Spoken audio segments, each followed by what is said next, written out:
Iblis ketika tidak bisa mengalihkan kita dari peribadatan ini, dia akan rusak niat kita. Dia akan rusak hati kita. Entah pada ibadah tersebut atau dalam perkara yang lain yang berkaitan dengan hati. Hingga kemudian satu sama lain ada hasad. Hingga kemudian satu sama lain ada iri dengki. Itu. Karena untuk ibadahnya dia sudah nggak bisa ganggu. Orang ini 5 waktu ke masjid kok. Oh, tapi niatnya akan dia rusak. Agar kemudian ibadahnya tidak berharga. Atau kemudian ketika ibadahnya tidak bisa dia ganggu. Ikhlas orang ini karena Allah Subhanahu wa ta'ala. Maka persahabatan dengan temannya akan dia ganggu. Karena minimal ketika orang bermasalah dengan orang lain. Mungkin salah satu di antaranya tidak mau ke masjid. Kenapa? Karena dia tahu akan bertemu dengan fulan. Subhanallah. Anda sudah kalah di sini.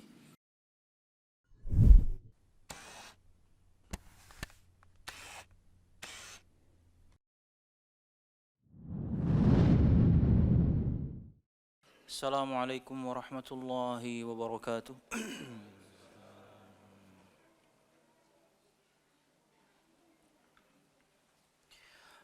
Innal hamdalillah nahmaduhu wa nasta'inuhu wa nastaghfiruh wa na'udzu billahi min shururi anfusina wa min sayyiati a'malina may yahdihillahu fala mudilla lahu wa may yudlil fala hadiya lahu ashhadu an la ilaha illallah wahdahu la syarika lahu wa ashhadu anna Muhammadan abduhu wa rasuluh. Qala Allah Ta'ala fil Qur'anil Karim, a'udzu billahi minasy syaithanir rajim. Ya ayyuhalladzina amanu taqullaha haqqa tuqatih wa la tamutunna illa wa antum muslimun. Ya ayyuhan nasu taqu rabbakumul ladzi khalaqakum min nafsin wahidah وخلق منها زوجها وبث منهما رجالا كثيرا ونساء واتقوا الله الذي تساءلون به والأرحام إن الله كان عليكم رقيبا يا أيها الذين آمنوا اتقوا الله وقولوا قولا سديدا يصلح لكم أعمالكم ويغفر لكم ذنوبكم ومن يطع الله ورسوله فقد فاز فوزا عظيما فإن أصدق الحديث كتاب الله وخير الهدي هدي محمد صلى الله عليه وسلم وشر الأمور محدثاتها فإن كل محدثة بدعة وكل بدعة ضلالة وكل ضلالة في النار أما بعد. Hadirin dan hadirat Bapak Ibu jamaah sekalian rahimakumullah. Alhamdulillah segala puji dan syukur marilah kita haturkan kepada Allah Subhanahu wa ta'ala. Kemudian salawat serta salam semoga selalu tercurahkan kepada junjungan besar Nabi kita Muhammad sallallahu alaihi wasallam, juga beserta para sahabatnya, keluarganya dan segenap kaum muslimin yang selalu istiqamah berpegang teguh dengan Islam sampai hari kiamat kelak. Hadirin dan hadirat Bapak Ibu jamaah sekalian rahimakumullah. Melanjutkan bahasan hadis 7 golongan yang dijanjikan diberikan naungan di hari tidak ada naungan kecuali dari Allah Subhanahu wa taala. Salah satu di antaranya kata Nabi Muhammad sallallahu alaihi wasallam adalah wa rajulun qalbuhu mu'allakun fil masajid. Disebutkan dalam riwayat yang lain bil masajid. Disebutkan di riwayat yang lain idza kharaja minhu hatta ya'uda ilaih. Disebutkan dalam riwayat yang lain idza kharaja minhu hatta ya'uda ilaihi min hubbiha.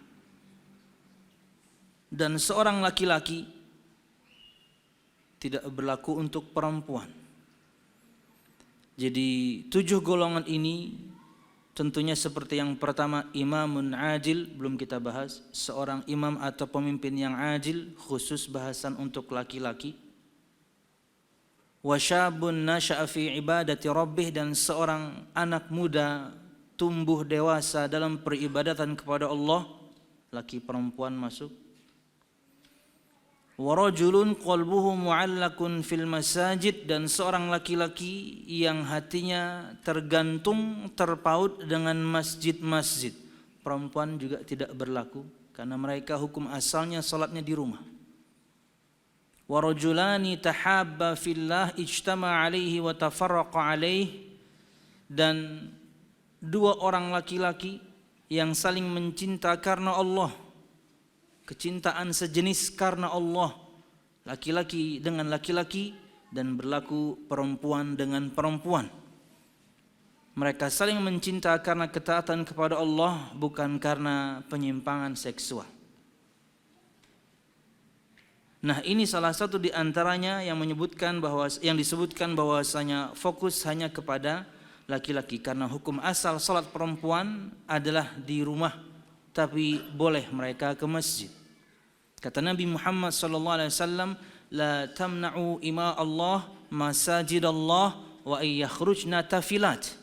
Janganlah kalian melarang perempuan-perempuan untuk pergi ke masjid, tapi hendaknya ketika mereka pergi ke masjid jangan menggunakan wewangian.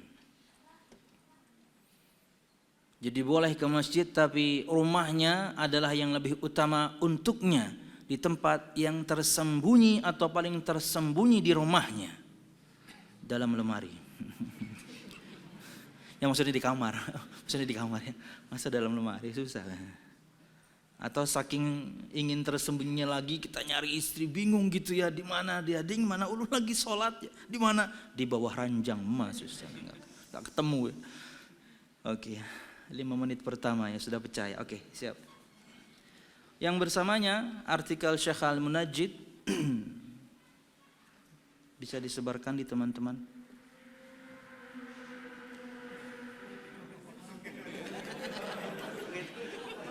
Berapa cc itu suaranya itu? 2,5 lah ya. Nggak mungkin beat kemudian dibedel, nggak mungkin itu. Aduh. Pemirsa, ada sepeda motor lewat pemirsa. Aduh. Oke, barakallahu fikum. Jamaah.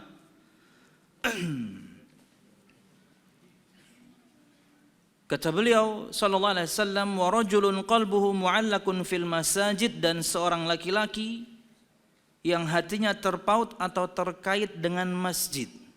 Syabbahal qalba bil qindil wal qindilu mu'allakun fil masjid. Nabi Muhammad sallallahu alaihi wasallam menyerupakan hati ini dalam hadis ini seperti al-qindil, lampu teplok. Di mana lampu tersebut namanya juga lampu teplok, dia digantungkan di masjid. Memang makna secara umum al-qindil itu lentera. Di sini lentera artinya maknanya luas. Kalau di sini ya lampu yang dikaitkan di masjid untuk penerangan.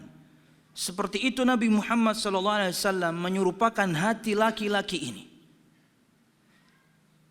Kadzalika hadzal rajul, qalbu hadzal rajul mu'allakun fil masjid, isyaratun ila anna hadzal rajula kathirul mulazamati lil masjid. Demikian Nabi Muhammad SAW menyerupakan hati laki-laki ini layaknya lampu teplok yang nempel atau dicantelkan di masjid, terpaut dia selalu. Kata beliau SAW, kata beliau hafizahullah ta'ala, hati laki-laki ini terkait kepada masjid mengisyaratkan kepada bahwasanya laki-laki ini kathirul mulazamati lil masjid. Lazama yulazimu itu artinya melazimi, mengharusi, nempel. Artinya laki-laki ini bolak-balik mondar-mandir masjid. Kathirul mulazamah, banyak sekali dia melazimkan dirinya untuk selalu di masjid. dia memakmurkan masjid, kita akan sebutkan nanti di akhir. Wa hatta law kharaja minal masjid li ayyi sababin fa inna qalbahu fil masjidi wa in kana jasadu kharijal masjid. Bahkan ketika dia atau jika dia keluar dari masjid untuk sebab tertentu, maka sesungguhnya hatinya selalu terpaut dengan masjid walaupun badannya di luar, pengen selalu kembali. Fahadha yadullu ala syiddati mahabbatihi lil masjid. Maka ini menunjukkan akan betapa cintanya dia kepada masjid. Wa huwa baitullahi azza wa jal, dan masjid itu adalah rumah Allah. Wa hadha at-ta'alluqul qalbi fil masjid hatta law kharaja minhu yadullu alaihi lafdhun warada fi riwayati Malik rahimahullah ta'ala idza kharaja minhu hatta ya'uda ilaih, wa fi riwayah min hubbiha. Dan masjid adalah rumah Allah, dan terpautnya hati kepada masjid hatta law kharaja minhu, walaupun laki-laki ini keluar dari masjid tersebut untuk sebab tertentu, dia selalu ingin kembali. Sebagaimana satu riwayat dari Imam Malik, Nabi Muhammad SAW bersabda, hadis yang sama tapi dengan tambahan idza kharaja minhu hatta ya'uda ilaih. Hatinya terpaut dengan masjid, jika dia keluar dia ingin kembali lagi ke masjid. Wa fi riwayah, dan di riwayat yang lain hadis yang sama tapi dengan tambahan min hubbiha, karena betapa cintanya dia dengan masjid. Qalbuhu mu'allakun fil masajidi min hubbiha idza kharaja minhu hatta ya'uda ilaih. Hatinya terpaut dengan masjid karena kecintaannya dengan masjid. Jika dia keluar dari masjid, dia selalu ingin kembali kepadanya. Wa hadha fihi fadlul masajid wa annahu mulazabatul masjid fiha khairun 'azimun. Wa anna istimrar al-insani fil masjid musalliyan aw yantadhiru as-salah aw ba'da as-salah aw mu'takifun fil masjid aw yantadhir aw yahdhur darsan fil masjid aw halaqata dhikrin anna hadha al-amal al-ta'alluq hadha al-masjid wa qawnu al-intilaqati min al-masjid wal hirsu 'ala al-irtibat bil masjid wa ahli al-masjid wal akhyar alladhi fil masjid. Kata beliau hafizahullah ta'ala, kenapa kita sebutkan keterangannya dari Syekh Al-Munajjid, karena beliau masih hidup, makanya nanti ada contoh di mana relevan dengan zaman kita, kondisi ini.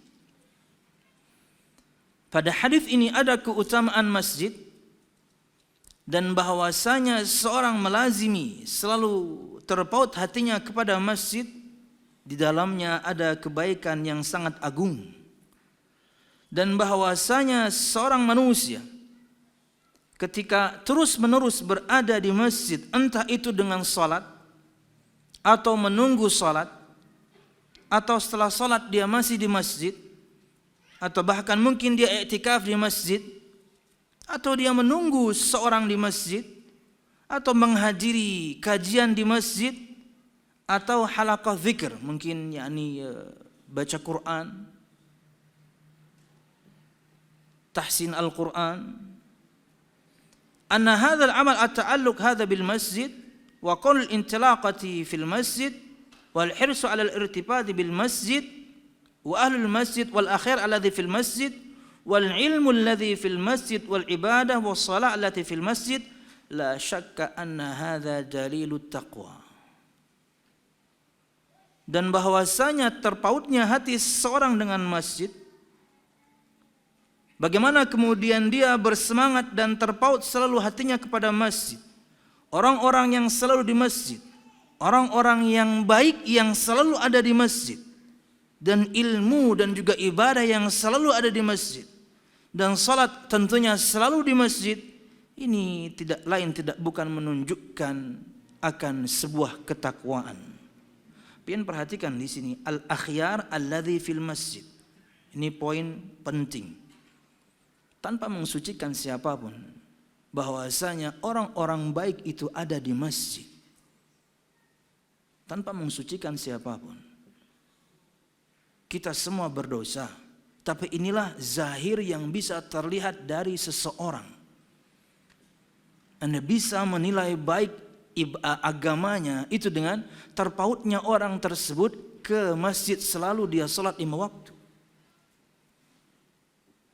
Urusan hati masing-masing. Tapi orang itu kalau tidak baik, tidak akan betah dia di masjid. Apalagi kemudian ke masjidnya hanya untuk acting saja. Tidak akan bertahan lama. Ingat, belum sebutkan tanpa mensucikan siapapun. Di masjid manapun, di musalla manapun, di rumah Allah Subhanahu wa taala. Di dalamnya al-akhyar, orang-orang terbaik yang ada di masjid itu. Bagaimana tidak, mereka mencintai rumah Allah dengan semua kegiatan amal saleh yang ada di dalamnya. Salat itu paling jelas.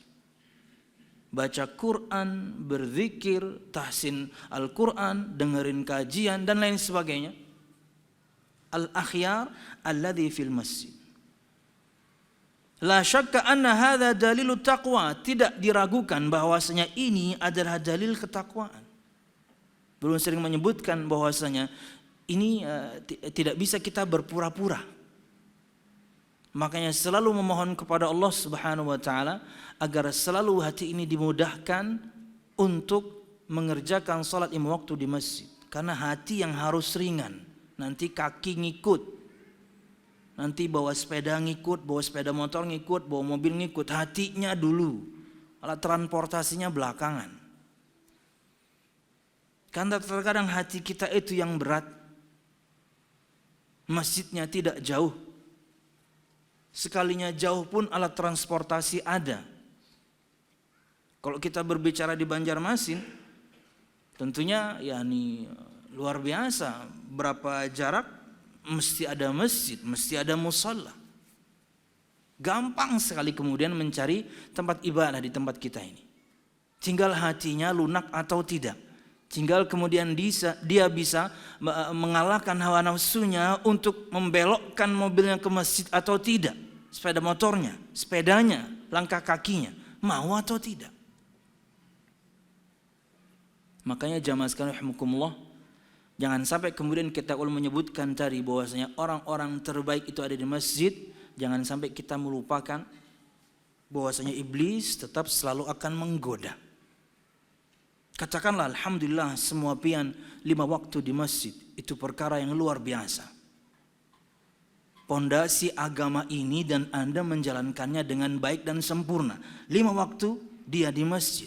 Ingat, iblis ketika tidak bisa mengalihkan kita dari peribadatan ini, dia akan rusak niat kita. Dia akan rusak hati kita. Entah pada ibadah tersebut atau dalam perkara yang lain yang berkaitan dengan hati. Hingga kemudian satu sama lain ada hasad. Hingga kemudian satu sama lain ada iri dengki. Itu karena untuk ibadahnya dia sudah nggak bisa ganggu. Orang ini 5 waktu ke masjid kok. Oh, tapi niatnya akan dia rusak. Agar kemudian ibadahnya tidak berharga. Atau kemudian ketika ibadahnya tidak bisa dia ganggu, ikhlas orang ini karena Allah Subhanahu wa taala, maka persahabatan dengan temannya akan dia ganggu. Karena minimal ketika orang bermasalah dengan orang lain, mungkin salah satu di antaranya tidak mau ke masjid. Kenapa? Karena dia tahu akan bertemu dengan fulan. Subhanallah. Anda sudah kalah di sini. Ketika Anda tidak mendatangi masjid karena ada seorang yang Anda tidak ingin temui, Anda sudah kalah. Itulah tujuan, goalnya iblis. Kecuali bisa jadi fulan itu sangat menyakitkan hati Anda. Sudah terjadi kata maaf antara Anda berdua, tapi kemudian masih ada sedikit ketidaknyamanan. Jangan tinggalkan masjid, mungkin masjid yang lain. Tetap ke masjid. Karena kita tahu ya, Nabi Muhammad saja itu tidak mau lagi bertemu dengan Wahsy. Tahu Wahsy ya? Dia yang bunuh Hamzah. Habis itu Hamzah radhiyallahu anhu paman Nabi Muhammad dimutilasi. Tapi dia yang bunuh. Waktu berlalu, kemudian dia masuk Islam. Dan dia juga di peperangan tertentu yang bunuh seorang pemuka Quraisy. Tapi Nabi Muhammad SAW nggak pengen ketemu. La turini wajhak, jangan perlihatkan wajahmu di hadapan saya. Masya Allah. Nabi Muhammad sudah memaafkan, dia Muslim kok, dia sudah bertaubat kok. Dia melakukannya dulu ketika kafir kok. Tapi saya nggak pengen ketemu aja. Ketika kita punya kesalahan cukup berat kepada saudara kita, ini mungkin terjadi. Dia sudah memaafkan, walaupun kita tidak tahu isi hatinya, tapi bisa jadi dia nggak pengen ketemu aja. Maka kita yang kemudian jangan kalah.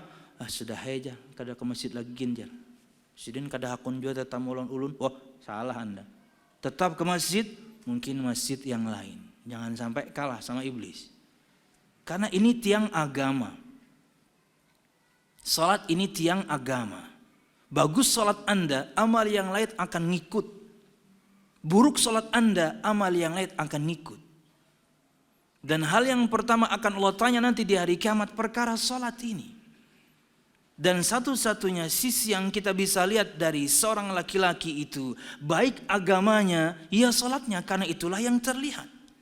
Karena bisa jadi kita tidak bermuamalah dengannya, jual beli, nggak tahu kita.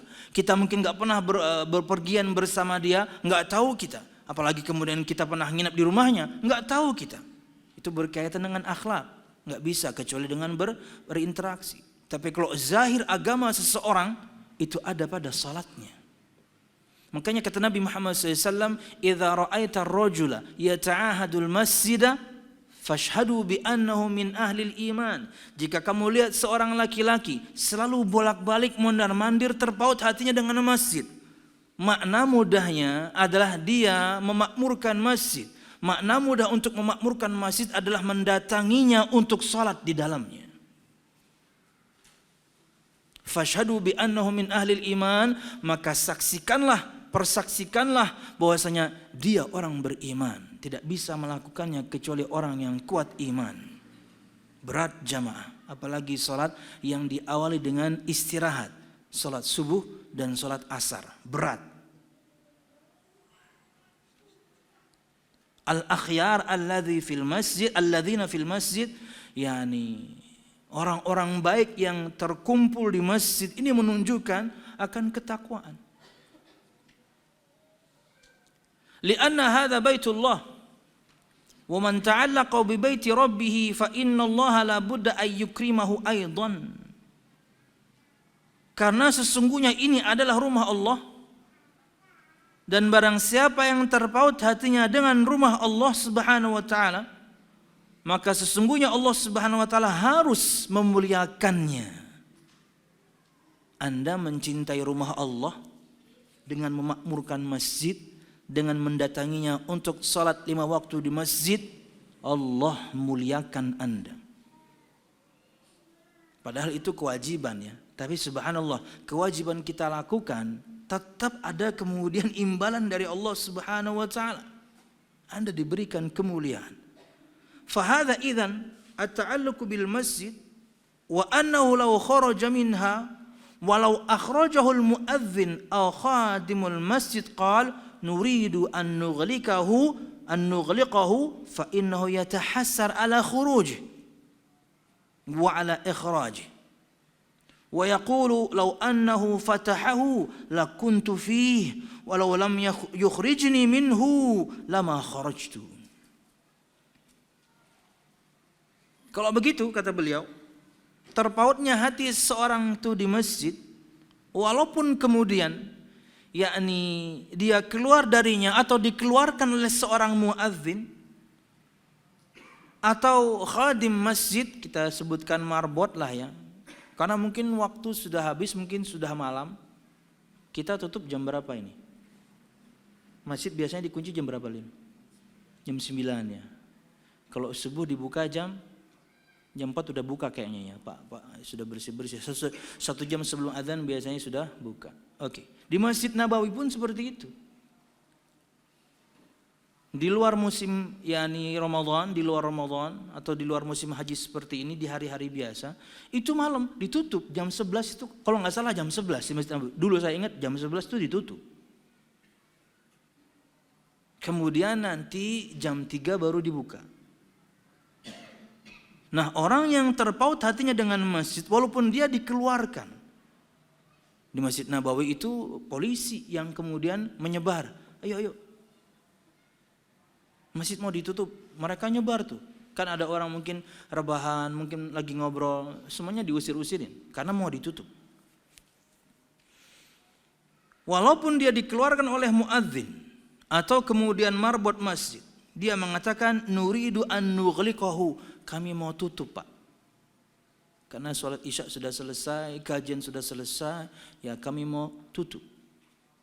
Fa innahu yatahassar ala khurujih, maka dia merasa yatahassar itu apa ya? Enggak nyaman.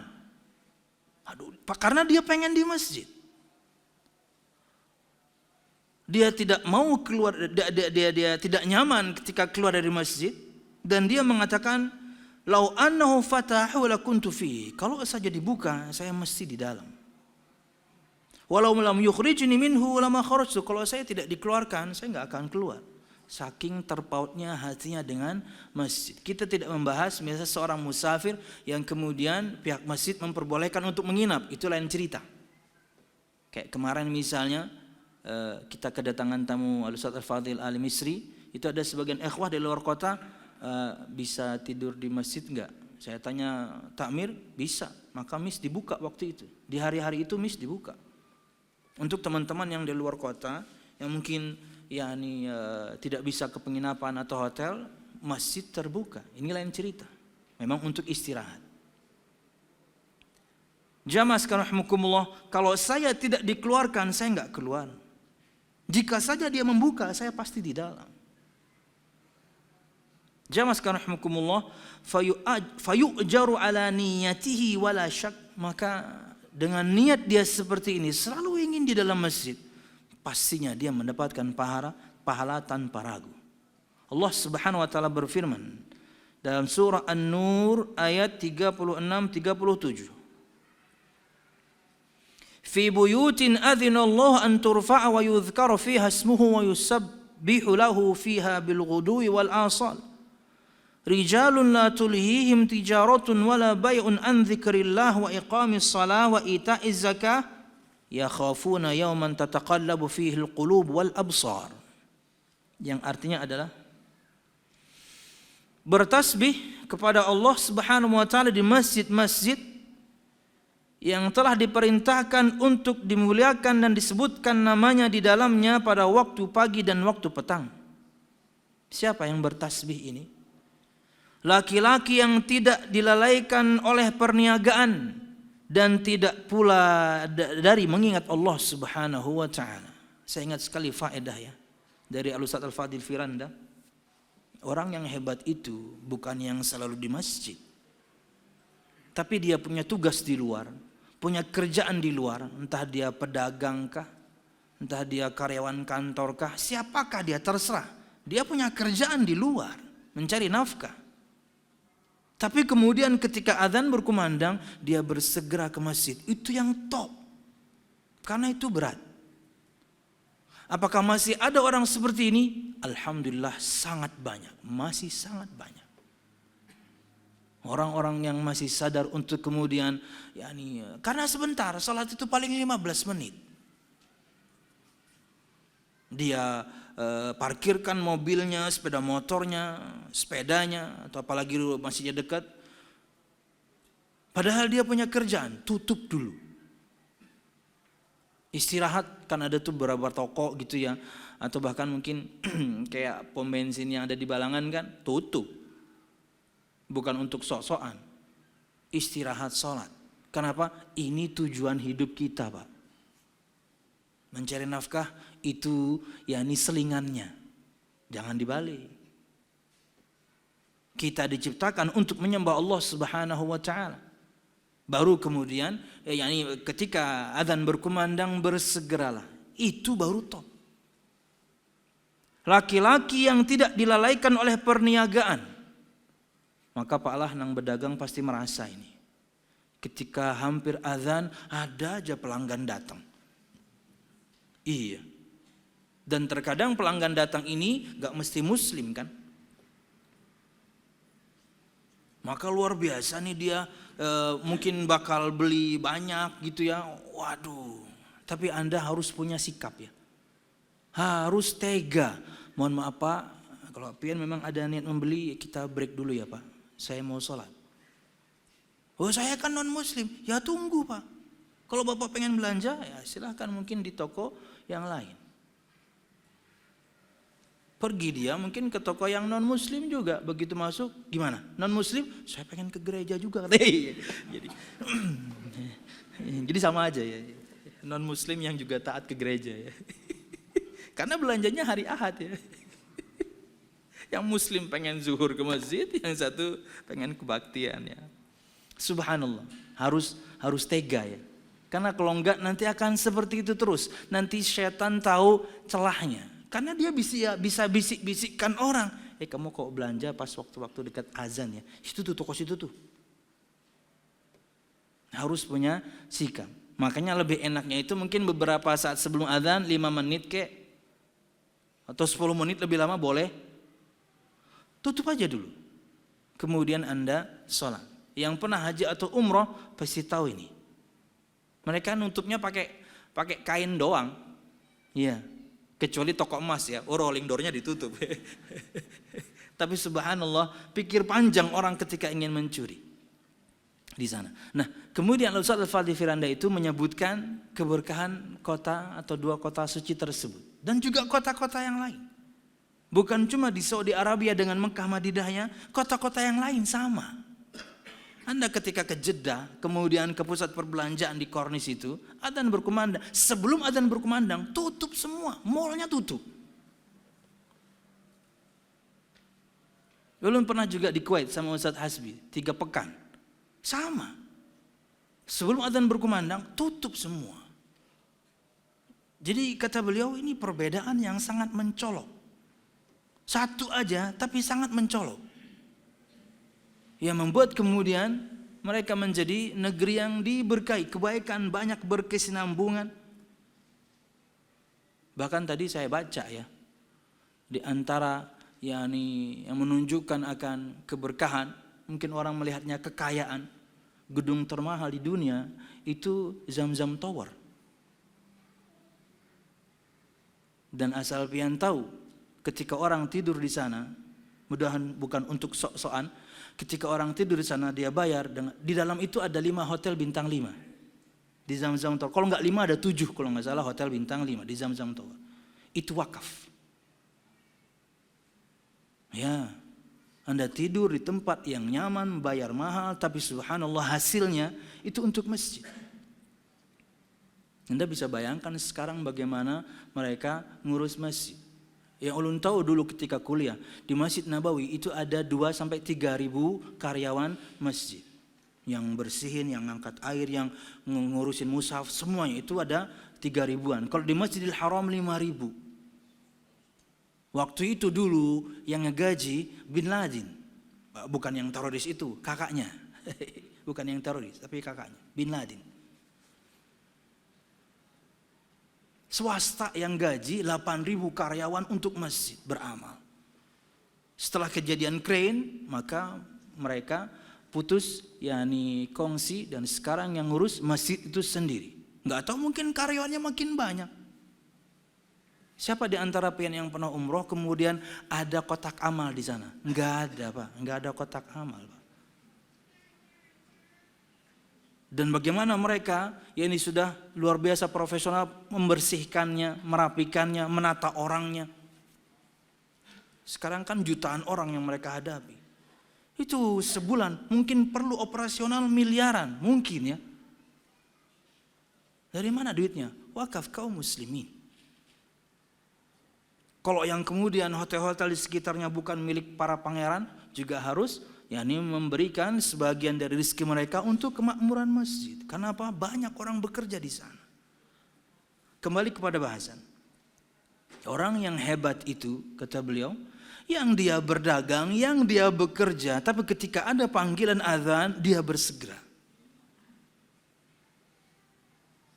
Apakah kemudian ada diskriminasi gitu ketika orang yang tidak bekerja dia ke masjid duluan kemudian tidak ada keutamaan? Ada, tapi tentunya ada perbedaan pasti. Ketakwaan masing-masing di antara kita satu dan yang lain pasti berbeda. Maka para pedagang, Anda harus punya sikap. Dan bapak-bapak kalau misalnya punya perusahaan, Anda muslim, karyawan Anda juga mungkin rata-rata muslim, jangan bikin peraturan yang aneh-aneh yang membuat mereka susah untuk beribadah. Bikin aja waktu istirahat itu, yakni menjelang sholat zuhur, biar mereka sekalian sholat, sekalian istirahat, makan, dan kemudian mungkin balik kerja lagi. Kan kita dapatkan keluhan itu ya di sebagian ikhwah kita ya. Entah itu yang bekerja di kantoran, tak-taunya bosnya muslim, susah untuk beribadah. Ini kan aneh. Bahkan dalam 1 bulan ini ada 2 pertanyaan seperti itu. Apa yang harus saya lakukan Ustaz? Berhenti bekerjakah? Atau bagaimana? Karena di tempat bekerja saya sekarang ini saya susah untuk sholat. Berhenti mas. Apain Anda ragu-ragu? Tujuan hidup Anda itu untuk menyembah Allah. Yang aneh itu kalau pimpinan Anda muslim mas. Kalau non muslim, oke lah kita bisa bicarakan itu. Tapi kalau muslim, bikin kaum muslimin susah beribadah, ini sangat aneh. Rizki Allah luas. Monggo mas, mudahan Allah mudahkan Anda mencari rizki Allah di tempat yang lain. Yang penting mudah untuk beribadah. Dan kita harus amanah, jangan sampai kemudian diberikan waktu istirahat, wah kitanya balik kerjanya leha-leha. Nah ini mungkin 1-2 orang oknum yang kemudian memanfaatkan waktu, akhirnya dipukul rata semuanya kayak gitu. Lalu ada peraturan yang ketat, pokoknya istirahat, sholat, makan setengah jam, mana bisa. Ya 1 jam bisa lah. Istirahat, kemudian sholat, kemudian makan. Itu kada bukunya betaguk aja itu. Maksudnya langsung taguk. Karena cepet banget mau masuk kerja lagi. Pian bisa bayangkan, pentol tapi langsung taguk. Bisa tersangkang di sini. Ya, mudahkan Pak ya. Anda misalnya Anda pimpinan universitas? Rektor, Anda misalnya rektor. Anda muslim, rata-rata kemudian mahasiswa Anda juga muslim. Bikin kemudahan itu, tinggalkan jejak kebaikan. Ketika Anda meninggal, orang mengenang, wah rektor yang dulu itu, aduh kita mudah beribadah. Kenapa? Istirahatnya, timingnya tepat dengan waktu-waktu sholat. Tinggalkan jejak kebaikan dalam karir Anda sekarang. Bukan malah mempersulit kaum muslimin. Andanya muslim, mahasiswa Andanya muslim, masa susah beribadah? Di negeri yang mayoritas muslim. Kalau berbicara mungkin di negeri yang mayoritas kafir, bahkan mungkin masjid dan musola aja nggak ada, oke lah kita bahas. Ini enggak, di Indonesia kok sholat susah itu gimana, bingung kita. Makanya kata beliau, hafizullah ta'ala, Ustaz Firanda, itulah yang membuat mereka Allah berikan limpahan kekayaan. Cuman 1. Walaupun sekarang mereka sedang kembangkan pariwisata dengan macam-macamnya, tapi kan intinya cuma 1. Apa itu? Minyak. Ulun waktu di Madinah, alhamdulillah punya sepeda motor matic second, itu 1 liter setengah real. Waktu itu ya. Sampai sekarang pun disebutkan masih murah, walaupun sudah naik tapi tetap masih murah. Ya harusnya kan memang seperti itu. Anda kaya dengan minyak, di negeri Anda jual murah dong. Waktu itu sempat naik sampai 80 halalah katanya. Jadi kalau 1 real itu 100 halalah. Waktu ulun dulu 50. Ya Allah, luar biasa. Saking melimpahnya, jadi diberkahi Allah Subhanahu wa taala. Kita, ya Allah, Pertalite aja harus daftar. Sorry. Pertamina. Ya, kritik sosial sedikit lah ya. Mungkin mudahan saya ada di posisi itu ya, bolehlah kritik sedikit lah ya. Kita lanjutkan. Alhamdulillah wassalatu wassalamu ala Rasulillah, amma ba'd. Masih pada faedah tambahan firman Allah Subhanahu wa taala surah An-Nur 37, rijalun la tulhihim tijaratun wala bai'un an dzikrillahi wa iqamis salati wa ita'iz zakah yakhafuna yawman tataqallabu fihi al-qulub wal absar. Laki-laki yang tidak dilalaikan oleh perniagaan dan tidak pula dilalaikan oleh jual beli dari mengingat Allah. Ini laki-laki yang hebat. Beraktivitas dia, tapi aktivitasnya tidak melalaikan dia dari mengingat Allah Subhanahu wa taala. Maksudnya zikir. Dan dari mendirikan salat dan dari membayar zakat. Betul Anda mendapatkan apa yang Anda dapatkan, tapi ingat ketika Anda memenuhi persyaratan untuk menunaikan zakat, keluarkanlah. Karena ada begitu banyak hak orang lain pada harta Anda. Ada 8 golongan yang harus Anda berikan kepada mereka, hak mereka. Dan harta Anda tidak pernah berkurang. Demi mensucikan jiwa dan juga harta Anda, zakat itu Anda yang butuh. Hingga kemudian hati Anda betul-betul lunak, akhirnya menjadi seorang dermawan. Mungkin awalnya zakat. Sisanya sedekah itu akan ringan untuknya, karena yang wajib sudah dia lakukan. Walaupun dia mendapatkan begitu banyak karena dia berdagang, dia bekerja, dia pimpinan organisasi sebulan 250 juta, zakat. Kena terus. Subhanallah. Ketika memenuhi persyaratan tunaikan zakat. Anda bisa berikan langsung boleh. Anda bisa wakilkan kepada badan yang kemudian ditunjuk pemerintah, silahkan. Yayasan-yayasan yang amanah dengan mengeluarkan atau menyalurkan zakat Anda boleh. Monggo. Jamaah sekalian rahimakumullah, ketika ulun pribadi gitu ya, ada sebagian jamaah menitipkan, ulun terkadang nanya data juga ke yayasan. Karena mereka yang punya data, siapa yang berhak mendapatkan. Udah, tinggal saya transfer aja. Jamaah sekalian rahimakumullah, inilah laki-laki yang hebat. Perniagaan mereka tidak melalaikan mereka dari mengingat Allah, dari salat, dari mendirikan salat, dari menunaikan zakat. Yakhafuna yawman tataqallabu fihi al-qulub wal absar. Mereka lakukan semua itu karena ada rasa takut pada hati mereka akan datangnya hari kiamat kelak, di mana disebutkan di sini hati dan penglihatan menjadi goncang. Tataqallab disebutkan yakni seorang antara takut dan pengharapan ketika melihat bagaimana kengerian hari kiamat. Dan juga mereka disebutkan di sini penglihatan bolak-balik itu, yakni akan dari mana saya mendapatkan, kemudian buku catatan amal saya kanankah kirikah atau kemudian kiri di bagian belakang. Ya, inilah laki-laki yang hebat, yang perniagaan mereka tidak melalaikan mereka dari mengingat Allah, dari mendirikan salat, dari menunaikan zakat. Jamaah sekalian rahimakumullah, kembali kepada artikel. Kata beliau hafizullah taala melanjutkan,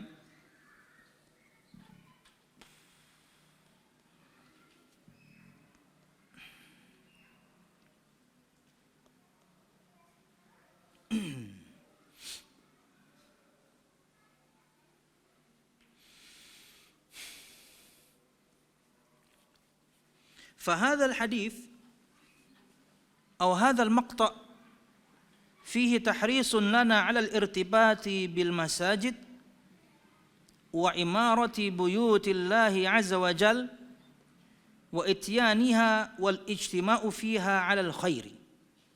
Maka hadis ini secara umum dan juga potongan hadis ini secara khusus, dan seorang laki-laki yang hatinya terpaut dengan masjid, di dalamnya kita dapatkan faedah tahrisun lana, motivasi untuk kita agar kita lebih bersemangat lagi, alal irtibati bil masajid, untuk atau agar supaya hati kita ini selalu terpaut dengan masjid, karena dia rumah Allah.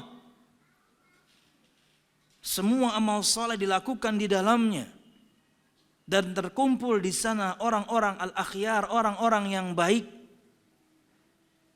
Makanya kalau misalnya seorang gitu ya, ketika dia tersapa hidayah, dia hijrah, kembalilah ke masjid. Di sanalah terkumpul orang-orang yang baik tanpa mensucikan siapapun. Oknum 1-2 ada saja kemudian yang tidak baik, tapi mungkin tidak akan lama. Orang kalau ada niat yang buruk di masjid tertentu, mungkin gak akan lama. Tapi ketika dia ikhlaskan lillahi ta'ala, bertahan dia. Kalau misalnya tidak di masjid itu lagi, ya di masjid yang lain. Kembalilah ke masjid. Orang yang baru hijrah, amal yang harus dia lakukan pertama kali, memperbaiki salat. Perbaiki hubungan Anda dengan Allah Subhanahu wa ta'ala. Sudah, perbaiki hubungan Anda dengan kitabnya, baca Quran. Sudah, perbaiki hubungan Anda dengan orang tua Anda. Itu yang paling pertama. Tapi kemudian jangan tinggalkan kajian, pelajaran, karena Anda tetap harus belajar agar ibadah Anda sesuai tuntunan, yakni sesuai arahan. Di dalamnya peribadatan kepada Allah ditegakkan, di dalamnya orang-orang terbaik berkumpul, masjid. Maka dalam hadis ini atau dalam potongan ini kata beliau ada motivasi agar semua kita bersemangat untuk selalu memautkan hati ini kepada masjid-masjid. Dan agar kita memakmurkan rumah-rumah Allah dengan cara apa? Dengan cara mendatangi salat 5 waktunya. Itu makna memakmurkan masjid paling mudah. Mendatangi masjid tersebut dengan menegakkan salat, itu cara paling mudah memaknai memakmurkan masjid. Dan tidak ada yang melakukannya kecuali orang-orang yang beriman. Allah Subhanahu wa ta'ala berfirman, disebutkan dalam sebuah riwayat, disebutkan dalam sebuah ayat, dalam surah At-Taubah ayat 18, Allah Subhanahu wa ta'ala berfirman, "Innama ya'muru masajidallah man amana billahi wal yaumil akhiri wa aqama as-salata wa ata az-zakah wa lam yakhsha illallah fa'asa ulaika ayyakunu minal muhtadin." Kita sering sebutkan faedah ini. Dalam bahasa Arab kata innama yang berarti sesungguhnya hanyalah akan mengunci kata yang datang setelahnya. Artinya kuncian tersebut gak ada makna yang lain. Contoh mudah. Ketika Nabi Muhammad SAW bersabda dan juga Allah berfirman menyampaikan sabda Nabi Muhammad SAW, "Innama ana basyarun." Sesungguhnya hanyalah aku ini manusia, bukan malaikat, bukan jin. Terkunci maknanya pada manusia. Kenapa? Diawali dengan kata innama. Innamal a'malu binniyat. Sesungguhnya hanyalah amal-amal itu dengan niat. Enggak ada makna yang lain. Amal itu harus pakai niat. Perhatikan ayat ini. Innama ya'muru masajidallah. Sesungguhnya hanyalah yang memakmurkan masjid Allah. Akan dikunci maknanya pada orang-orang ini. Man amana billah wal yawmal akhir. Orang-orang yang beriman kepada Allah, kepada hari akhir, wa aqama salata wa ata zakah, orang yang menegakkan salat, menunaikan zakat, walam yakhsha illallah, dan mereka tidak takut kecuali hanya kepada Allah Subhanahu wa taala.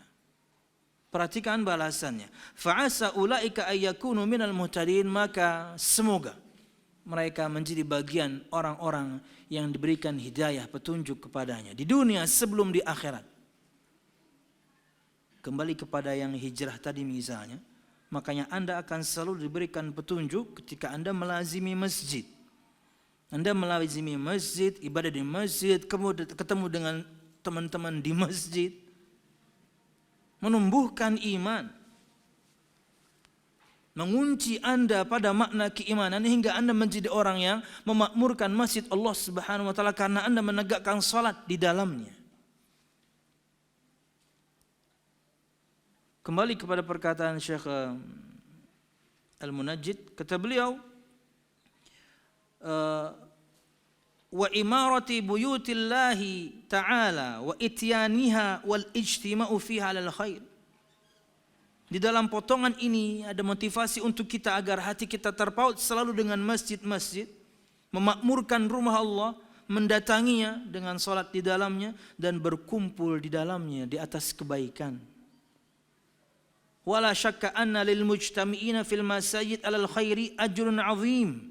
Dan tidak diragukan bahwasanya untuk orang-orang yang berkumpul di masjid di atas kebaikan, bagi mereka pahala yang besar. Di antaranya takhshahumul malaikah warahmah wassakinah tatanazzalu alaihim wa yaktubuhumullahu indahu wa hadhihi karamah. Mereka akan diliputi rahmat Allah, diliputi malaikat Allah, maksudnya para malaikat Allah pun akan hormat kepada mereka. Anda mungkin tidak dikenal di dunia ini. Anda bukan pesuruh, Anda bukan pemimpin, Anda bukan orang ternama, Anda bukan orang populer. Anda mungkin punya akun, tapi followers Anda 5. 5 itu pun 3 diantaranya orang yang Anda pinjam duitnya. Dia hanya ingin memantau Anda nih. Anda nggak terkenal. Kemana-mana juga nggak ada yang nyapa. Ya. Tapi subhanallah, ketika Anda selalu berkumpul di masjid, seperti ini nih, nuntut ilmu nih. Yang menghormati Anda itu malaikat, makhluk Allah yang tidak pernah bermaksiat. Mereka mengepakkan sayap itu di majlis-majlis ta'lim itu karena menghormati. Kita tidak tahu bagaimana hakikatnya mereka mengepakkan. Yang jelas mereka berkumpul. Itulah sesuai sabda Nabi Muhammad. Majtama'a qaumun fi baitin min buyutillah yatluna kitab Allah wa yatadarasunahu bainahum illa nazalat alaihimus sakinah wa ghashiyatuhumur rahmah wa haffathumul malaikah wa dzakarahumullahu fi man 'indah. Tidaklah satu kaum berkumpul di salah satu rumah di antara rumah-rumah Allah. Keutamaan masjid. Mereka membaca kitabullah, mereka bertadarusan di dalamnya. Di antara makna tadarus, kata Syekhul Utsaimin, seorang membaca firman, yang lain mendengarkan. Persis kajian seperti itu. Kecuali akan turun kepada mereka ketenangan. Pengajian itu menenangkan. Saking tenangnya kadang-kadang kalau pengajian subuh itu ada yang tidur. Karena saking tenangnya pengajian itu. Di rumah dia insomnia. Tapi di masjid, Masya Allah. Karena memang masjid itu, pengajian, majelis salim itu menenangkan. Subhanallah. Dan mereka akan diliputi rahmat Allah. Mereka akan diliputi malaikat Allah. Di hadits yang lain menyebutkan mereka akan mengembangkan sayapnya. Bukti mereka hormat kepada para penuntut ilmu. Siapa? Ya pian ini semuanya. Dan semua penuntut ilmu di masjid-masjid yang lain. Cukup? Belum. Ini 3 keutamaan. Wa dzakarahumullahu fi man indah. Ini loh. Nama-nama Anda itu semuanya akan disebutkan Allah di majlis yang paling mulia di jagat raya ini. Dunia akhirat. Di mana maksudnya? Di langit. Maksudnya di langit. Dunia akhirat. Di langit. Anda mungkin tidak dikenal. Sama juga keutamaan orang yang ketika hadir ke masjid untuk Jumatan datang lebih awal. Ya. Kata Nabi Muhammad SAW, sesungguhnya di setiap pintu-pintu masjid ada malaikat-malaikat Allah Subhanahu wa taala yang siap mencatat yang datang lebih awal dan lebih awal lagi.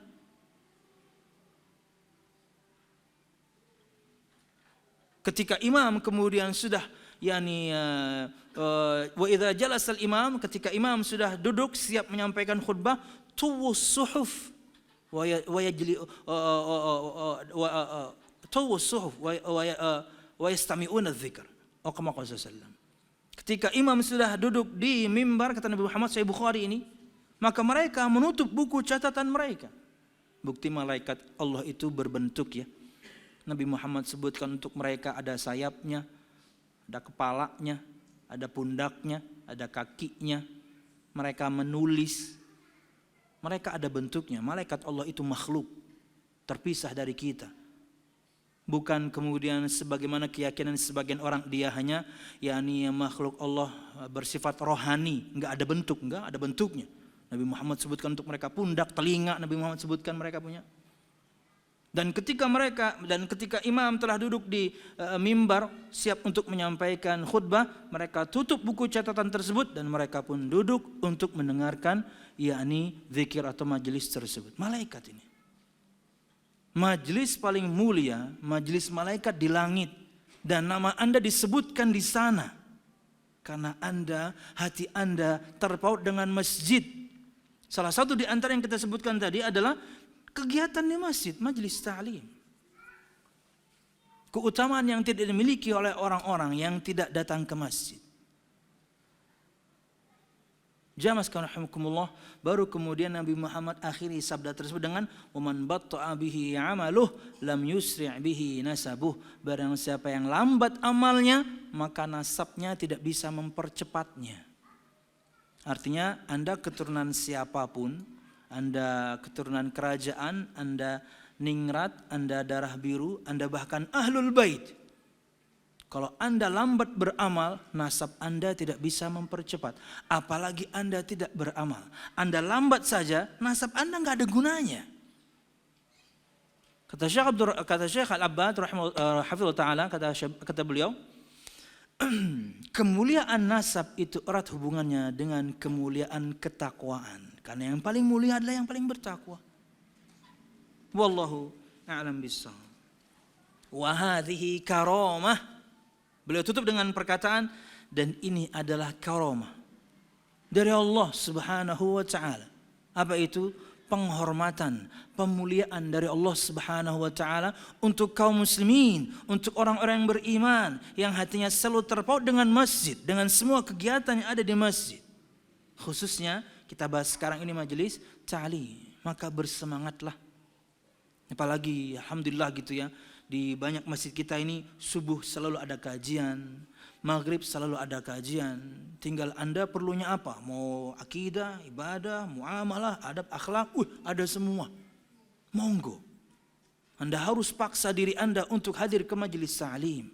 Mungkin ya seminggu minimal 2 kali misalnya. Kajian maghrib pian ikut 1, kajian subuh pian ikut 1. Di mana ketertarikan Anda? Monggo. Tapi harus dipaksa. Hingga kemudian hati Anda akhirnya terpaut dengan masjid. Ketika ditutup pun kan biasanya kalau pagi juga mungkin ditutup. Jeda antara setelah pagi sampai zuhur mungkin juga ditutup. Anda selalu, aduh kalau saya nggak diusir saya akan di masjid selalu nih. Harus seperti itu. Maapalah ini hendak ditutup. Tapi ulun tahu Pak Ai pian ni cinta masjid. Tapi apa Pak? Bini ulun masih di dalam. Jadi istrinya ketinggalan. Dari tadi saya pengen nyamain joke itu. Jamaah sekalian rahimakumullah. Inilah salah seorang di antara 7 golongan yang Allah janjikan untuknya naungan Allah Subhanahu wa taala dengan arsy-Nya di hari tidak ada naungan kecuali dari Allah Subhanahu wa taala. Semoga Allah Subhanahu wa taala menganugerahkan kepada kita hati yang lunak, hingga dengannya kemudian ringan kita melangkahkan kaki ini ke masjid, membawa sepeda kita ke masjid, sepeda motor kita ke masjid, mobil kita ke masjid. Kenapa? Karena Allah sudah lunakkan hati kita ini dengan taufiknya, hingga hati kita terpaut dengan masjid, hingga kemudian keutamaan ini kita dapatkan di dunia dan nanti subhanallah pun di akhirat. Amin ya rabbal alamin. Wallahu a'lam bishawab. Ini jamaah yang bisa saya sampaikan, mudah-mudahan bermanfaat. Salah dan khilaf mohon maaf. Mudah-mudahan kajian kita diberkahi Allah Subhanahu wa taala. Amin ya rabbal alamin.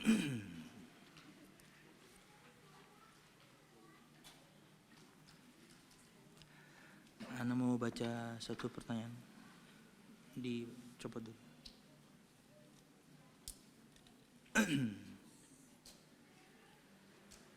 Putus koneksinya di sini.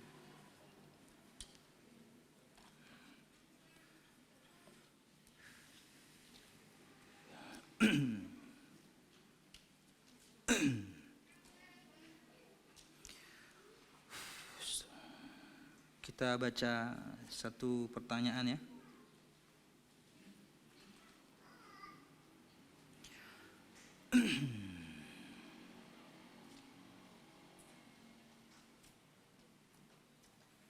Pertanyaan ini sebenarnya disampaikan kemarin ya, tapi saya pending memang karena cukup panjang, jadi saya baca sekarang. Mudah-mudahan bermanfaat ya.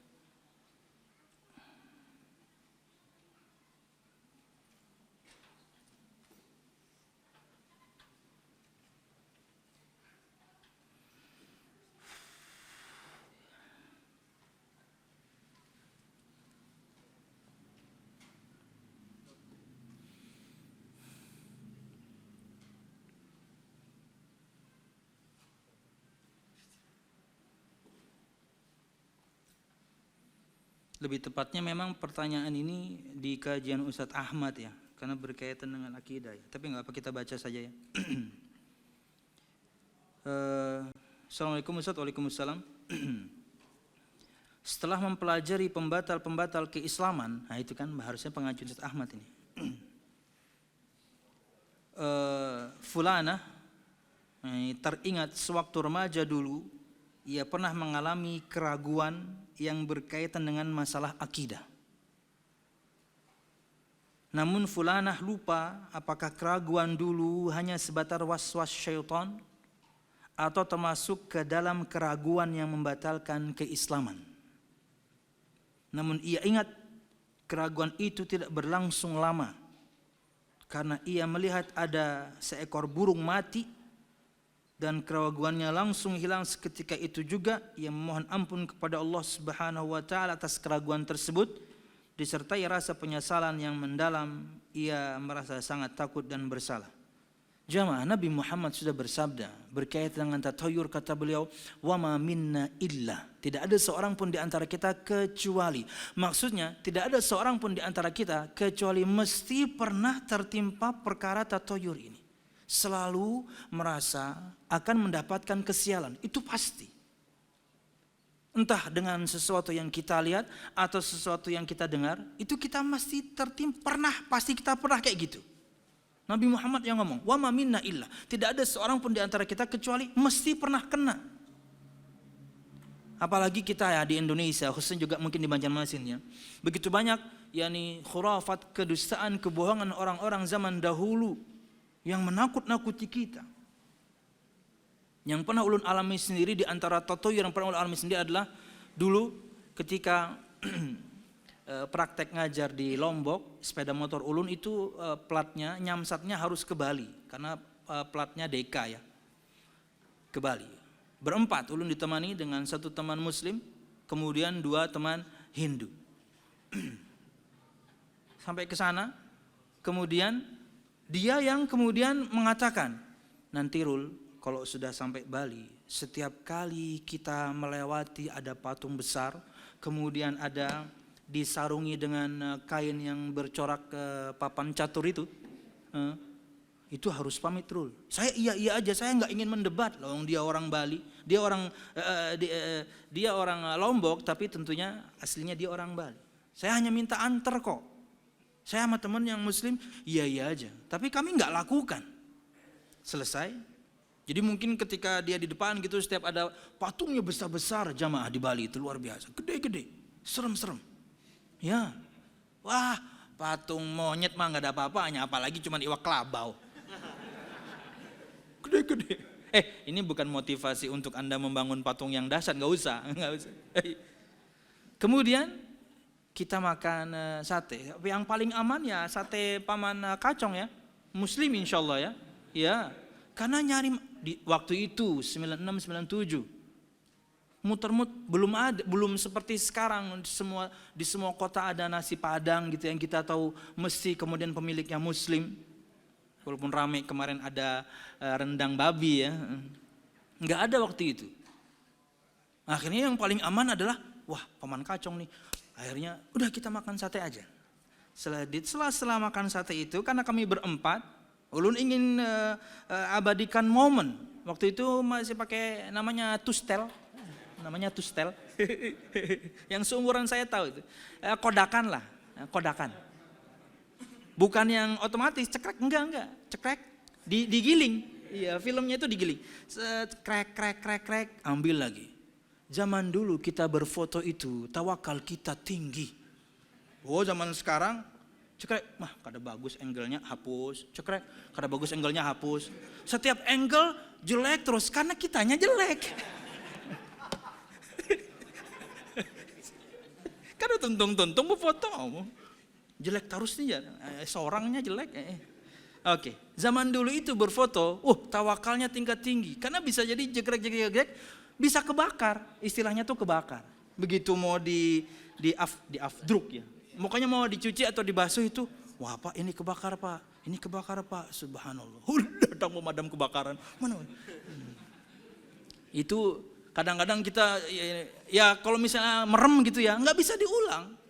Kita sudah gaya-gaya gitu ya, zaman dulu kan umur masih 20-an ya. Masih umur 20-an, 30-an mungkin berubah sedikit gitu ya. Tapi kalau sudah 40, gini doang udah gaya foto gini aja. Nanti kalau sudah 50 saya nggak tahu mungkin tegap gitu ya. Kayak foto abah-abah kita zaman dulu ya. Udah hitam putih tegap aja. Tegang banget, nahan kentut nih. Jadi ketika, ini kalau ada yang foto kita empat-empatnya nggak masuk. Saya masih punya fotonya. Saya simpan. Fotonya paman kacongnya yang bilang, wah nggak boleh ganjil ini. Nanti mati katanya. Waduh. Tatoyur itu. Saya iya aja, ngapain saya mendebat paman kacong. Walaupun waktu itu juga belum di momen untuk bisa mendebat ya, baru lulus pesantren doang gitu ya. Ya udahlah, akhirnya paman kacongnya yang moto. Saya sudah, aduh nih bener nggak nih? Betul, ketika dibasuh kepala kami nggak ada semua. Ya Allah. Itu ya. Jadi sejak dulu itu tatoyur, bahkan mungkin tahun-tahun sebelumnya tatoyur itu ada. Wa ma minna illa, kata Nabi Muhammad, tidak ada seorang pun di antara kita kecuali pasti pernah mengalami itu. Ada saja kemudian ya ini terbertik di hati, aduh sama kayak fulanah ini. Maka karena Nabi Muhammad, dia akan dihilangkan dengan tawakal. Harus segera kemudian dihilangkan. Cari sebab keselamatan, hindari sebab keburukan, tetap jalankan aktivitas Anda seperti biasa. Hilangkan itu dengan bertawakal kepada Allah. Saya cari sebab keselamatan, misalnya naik sepeda motor, sudah keamanannya Anda sudah lakukan. Mungkin misalnya Anda rada jauh bepergiannya, misalnya Anda kantor Anda di Banjarbaru, Anda pakai sarung tangan, pakai helm, pakai sepatu, sudah aman lah, ambil lajur yang tepat. Tawakal. Jangan karena tatoyur, misalnya tatoyurnya ini juga ya, hari Rebo terakhir bulan Safar, itu hari celaka, hari di mana Allah disebutkan katanya menurunkan begitu banyak bala. Terkadang masuk di hati ini, aduh jangan-jangan benar ya, terkadang masuk. Makanya kata Nabi Muhammad, wa ma minna illa, tidak ada seorang pun di antara kita kecuali pernah memang rada masuk yang begitu-begitu. Maka itu dihilangkan dengan bertawakal kepada Allah. Lakukan sebab-sebab, cari sebab keselamatan, hindari sebab kemadaratan, dan bismillah Anda tetap pergi kerja. Anda tetap pergi kerja. Kalau dalam perjalanan qadar Allah memang kecelakaan juga mungkin karena orang lain yang mungkin ugal-ugalan dia, maka itulah ketentuan Allah Subhanahu wa ta'ala. Tapi kita sudah keluar dari bab kesyirikan yaitu tatayur, merasa selalu akan mendapatkan kesialan berkaitan dengan hal yang kita dengar atau kita lihat. Jamaah, di Indonesia itu ya, ulun praktekkan di banyak tempat ya. Karena juga pernah kemudian ngantar para ustadz ke hotel A, hotel B gitu ya. Lantai 4 tuh nggak ada. Anda perhatikan aja. Di kita itu lantai 4 nggak ada. Kalau gedung itu di atas 13 lantai, lantai 13-nya juga nggak ada. Ya, karena tatoyur selalu menganggap akan mendapatkan kesialan.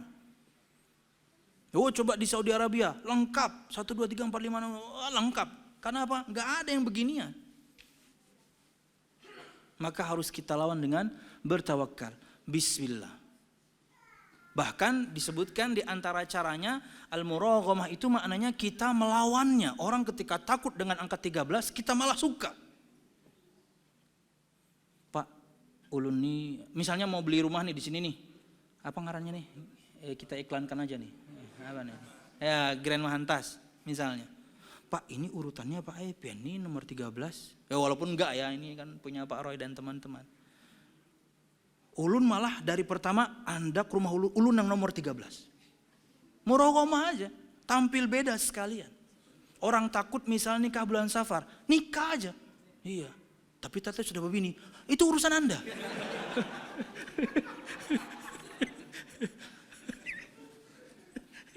Itu jokes baru saya bikin. Ya Allah. Murogomah harus tampil beda sekalian. Harus tampil beda sekalian. Ketika orang menakutinya, kita malah melakukan seperti biasanya. Karena memang an-nafi'u wad-dhar, yang memberikan manfaat dan memberikan madarat hanya Allah. Bukan burung gagak ini, bukan angka itu, bukan nomor itu, bukan hari itu, bukan bulan itu, enggak ada semuanya. Yang berikan manfaat dan madarat Allah semua. Tugas kita hanya mencari sebab keselamatan, menghindari sebab kemudaratan. Pertanyaannya masih ada, karena dia sebutkan panjang. Kejadian tersebut sudah bertahun-tahun lamanya sehingga fulanah lupa bagaimana kejadian persisnya. Seandainya termasuk kepada kekufuran, ia lupa apakah dalam taubatnya ketika itu ia telah mengulangi kalimat syahadat atau tidak. Tetapi saat itu ia tidak punya pengetahuan bahwa yang ia lakukan bisa saja mengeluarkan dari Islam. Tidak. Dia sudah bertobat kepada Allah, karena ini betul dia sudah sebutkan tadi, waswas syaitan, dia akan selalu masukkan hal-hal yang demikian, harus dilawan. Ketika dia dari dulu, alhamdulillah misalnya sampai sekarang tetap melaksanakan salat, di setiap salat kita menyebutkan 2 kalimat syahadat, cukuplah itu. Anda tidak keluar dari keislaman, apalagi waktu itu Anda tidak tahu. Lain Anda sudah dikasih tahu, sudah tegak hujah untuk Anda lanjut dengan keyakinan menyimpang, maka itu bisa mengeluarkan bahaya, apalagi syirik yang besar ya. Wallahu a'lam bishawab. Satu lagi. Waduh, panjang juga nih. Assalamualaikum Ustaz. Waalaikumsalam. Dulu ana merutinkan salat duha dengan minimal 4 rakaat setiap harinya. Barakallahu fikum. Masya Allah. Tapi semenjak ana berdagang, salat duha malah sering di akhir waktu dan hanya sempat 2 rakaat. Kadangkala zikir pagi ana pun tidak di awal waktu. Ana merasa semenjak berdagang ini kurang memaksimalkan ibadah pagi ana.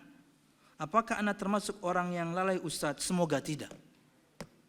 Tapi indikasi mengarah ke sana iya. Kenapa? Berkurang. Karena kata Nabi Muhammad, ahabul a'mali ilallahi adwamuha wa inqal. Karena dia menjalankan sunnah-sunnah yang wajib kita nggak bahas, insya Allah sudah dia jalankan. Tapi ingat jamaah, amal yang paling Allah cintai itu adalah yang adwamuha, yang berkesinambungan walaupun sedikit. Ketika Anda sekarang hanya bisa menjalankannya 2 rakaat, maka itulah Anda pertahankan, jangan sampai tidak. Karena jangan sampai turun-turun, bahkan gak salat duha lagi. Itulah Anda kalah ya. Ketika iblis tidak bisa ganggu ibadah wajib Anda, yang sunnahnya dia kurang-kurangi. Jamaah sekalian rahimakumullah. Jangan sampai kemudian sudahlah Anda hanya 2 rakaat salat duha, lambat laun tidak salat duha, nanti zuhurnya malah telat. Itu sudah. Khutwatus syaitan, langkah-langkah syaitan, Imam Nuqayyim menyebutkan ada banyak, 7 di antaranya. Dia akan rayu kita untuk berbuat syirik. Jika tidak sukses, dia akan rayu kita untuk berbuat kebid'ahan. Karena orang berbuat bid'ah itu susah dinasihati. Orang bermaksiat, dia tahu sebenarnya dia salah. Tapi kalau orang berbuat bid'ah, dia nggak ngerasa dia salah. Ini nomor 2. Kalau orang ini tetap menjalankan sunnah, tidak menjalankan kebid'ahan, dia akan rayu orang menjalankan dosa besar. Tak tahu yang besar pun dia jauh, dia akan rayu kata Imam Nuqayyim untuk melakukan dosa kecil. Kecil pun kemudian enggak kena, dia akan rayu orang tersebut untuk melakukan hal yang tidak lebih utama dibandingkan yang utama. Jangan sampai Anda masuk poin ini. Oke, dari 4 rakaat kemudian jadi 2. Jangan sampai 2 ini kemudian lepas dari Anda. Karena jika lepas takutnya nanti zuhurnya malah juga lepas. Karena pelan-pelan kalau kemudian seorang sudah kena di bagian bawah, naik dia ke atas. Syaitan, iblis nggak pernah tidur. Karena target jangka panjang dia, semua kita masuk neraka. Dia akan rayu terus bagaimana agar kemudian yakni amal kita ini berkurang bahkan mungkin hingga nanti naik. Dosa kecil iya, Sudah upgrade dosa besar? Iya. Sudah karena hatinya sudah menghitam karena begitu banyak dosa besar, naik kebid'ahan? No problem. Jika sudah kebid'ahan dia anggap tidak mengapa, kesyirikan pun terbuka untuknya. Ya, gitu terus dari bawah ke atas, sukses di salah satu yang di bawah, naik ke atas. Yang terakhir, melakukan yang mubah tapi berlebihan. Ini juga pintu, hati-hati. Boleh. Silahkan Anda olahraga, silahkan Anda bulu tangkis, silahkan Anda punya hobi main futsal, Anda fitness, Anda mancing, no problem.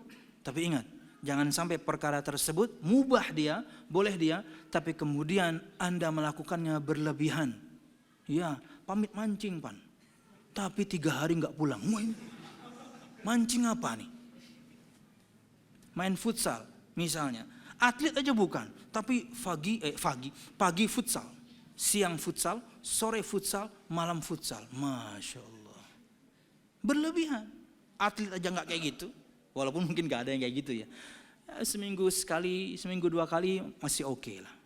Kan bayarnya mahal ya. Ya oke lah. Jangan sampai Anda punya hobi, mubah dia asalnya, tapi Anda melakukannya touring. Boleh, tapi jangan berlebihan. Tiap hari touring. Akhirnya istri Anda tertinggalkan. Akhirnya istri nggak mau kalah, dia undang ibu-ibu yang lain. Anda bisa bayangkan ibu-ibu touring. Waduh, satu ibu-ibu saja kadang bikin jalan macet. Di tengah dia, di klaksonin di tengah aja dia. Tintin, tengah aja dia. Padahal sennya sudah nyala dari tadi. Tintin, wah tengah aja. Bayangkan, ini satu ibu-ibu bikin macet 3 kilo. Gimana kalau ibu-ibu touring? Wih, ya. Jadi boleh, tapi ingat jangan berlebihan. Wallahu a'lam. Ini yang bisa saya sampaikan dan bermanfaat. Tidak ada lagi yang tidak ada lagi. Alhamdulillah. Coba ada, saya baca lagi. Dan bermanfaat jamaah. Semoga hati kita dilunakkan untuk menjalankan ketaatan.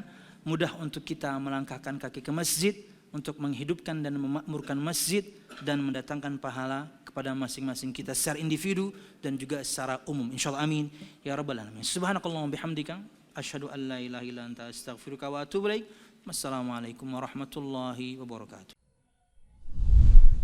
Terima kasih. Jazakumullah khairan wa barakallahu fikum. Video ini dibuat atas partisipasi dari donasi Anda. Semoga menjadi amal jariah bagi Anda semuanya.